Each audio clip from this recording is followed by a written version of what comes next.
Have you had your polio vaccine? Can't remember? Well, chances are that you have, and that's really important right now because it's not just COVID and monkeypox. More great public health news. For the first time in almost a decade, a case of the polio virus was found in the US. Earlier this month, health officials in New York's Rockland County discovered a case of polio in an unvaccinated 20-year-old who was paralyzed by the virus. It was also detected in a nearby wastewater system, which officials say means the virus has likely been circulating undetected. New York State's health commissioner said that for every one case of paralytic polio identified, hundreds more may be undetected. Now, most people who get polio don't have symptoms, but they can still shed the virus and give it to others weeks after getting it. Thankfully, for most people in the US, this new polio case hasn't raised the risk of getting the virus. Polio vaccines were introduced starting in 1955, and just look at the graph showing cases before and after vaccines. The CDC says that polio was eliminated in the US in 1979. Since then, any instance of polio discovered has been brought in from somewhere else. With the case this month in New York, there have been 4 reported cases in the US total since 2000. And polio was eliminated from the entire Western Hemisphere by 1994, thanks to mass vaccination efforts. According to the CDC, most adults in the US today were vaccinated as kids, and more than 90% of children are currently vaccinated, which means they're pretty much protected for the long run.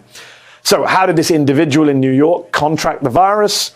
The first thing to know is that none of the cases over the past decades have come from the live virus itself. These cases have come from a version of the vaccine that we don't use in the US. The vaccine-derived polio virus comes from an oral vaccine that's still given in other parts of the world. If that kind of vaccine is given to someone who is under-immunized or immunocompromised, it can cause polio. Each of the cases found in the US since 2000, including this case in New York, were linked to vaccine-derived strains. Now, just to be clear, the polio vaccine given in the US, which health officials are urging everyone to take if they haven't taken it already, is not the type of vaccine responsible for these infections. Vaccines are still the best defense and more urgent than ever.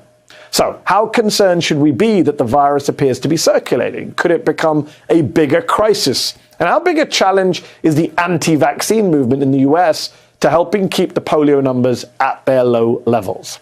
Dr. Stella Safo is a primary care physician and assistant professor at Mount Sinai Hospital. She's also the founder of Just Equity for Health. Thank you so much for coming on the show. Dr. Safo, what does this polio case in the US mean? Is it surprising? Is it concerning? Is it still considered eliminated in the Western Hemisphere? It is not surprising, it is concerning, and polio is unfortunately definitely not eliminated from the Western Hemisphere with this latest case. It's not surprising because the trend in the last few years has been in certain parts, certain communities, certain parts of the U.S. towards getting less childhood vaccines. This has gotten worse with what we've seen around the kind of negative attitudes with COVID.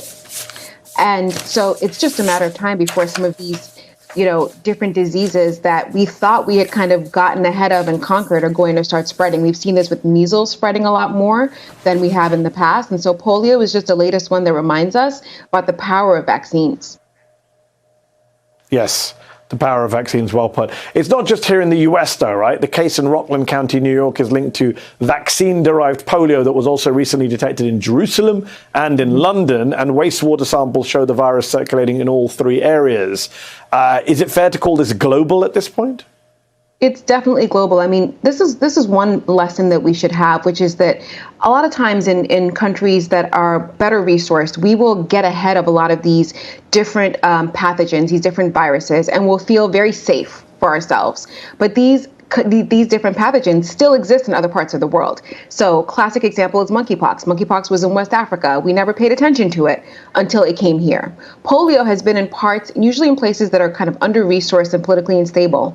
Polio has been there already. And so there's a little bit of a reminder of kind of how connected we are globally because, these conditions are out there. We happen to be lucky that we're vaccinated, and yet we can see what happens over time that, these things are not going away. It is worth noting, though, that this is not wild-type polio that's spreading, it's vaccine-derived. And I love what you mentioned to, your audience about how it doesn't mean the vaccines in the U.S. will give you polio. It is the different version of the vaccine that was historically given that's no longer given here. So if you're not vaccinated against polio, you want to get it today.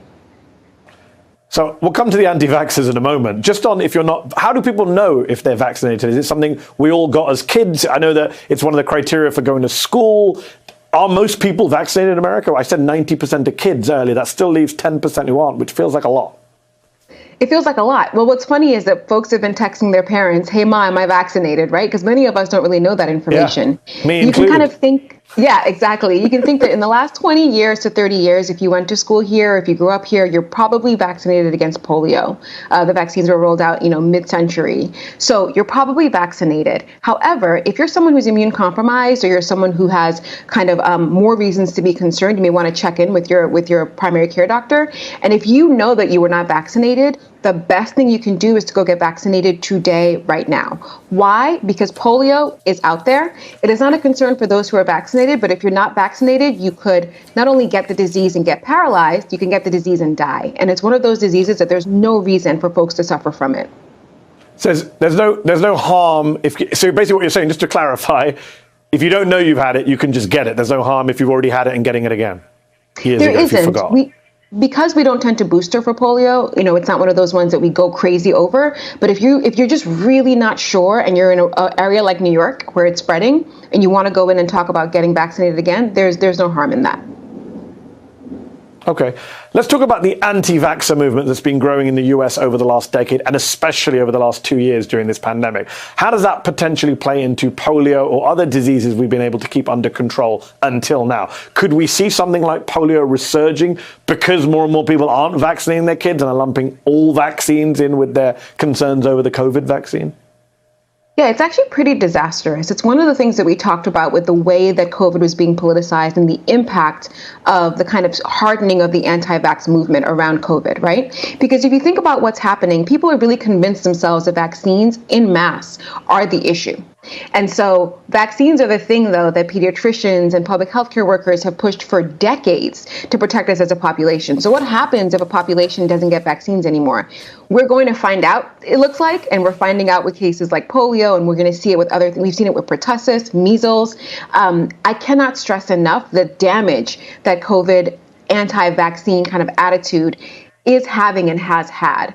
It is also worth noting that the folks who are really, it seems like the folks who really tend to be anti-vaccines are also anti the kind of preventative measures to keep yourself safe. And so there's an interesting conversation about what happens when we have a new pathogen, a COVID, a new type of COVID, and we need to kind of think about public protection.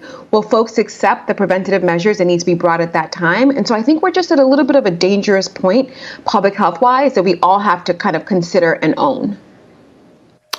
One last quick question. Do you think the pandemic has made us more alarmist when it comes to diseases, viruses, illnesses? Like we panic too much when we hear monkeypox is coming or polio is coming? Or do you feel the opposite has happened, that people are becoming numb to this kind of news? Well, it's not COVID, it's not killing 500 people a day, so it's not that big a deal. It's such a great question. I think it's both. I think there are folks among us who haven't gotten through and haven't had the trauma from COVID, hear of any new disease and are losing their minds. We heard of a case of Marburg in Western Africa, and folks here were like, Marburg is coming, and it isn't. It's a hemorrhagic disease.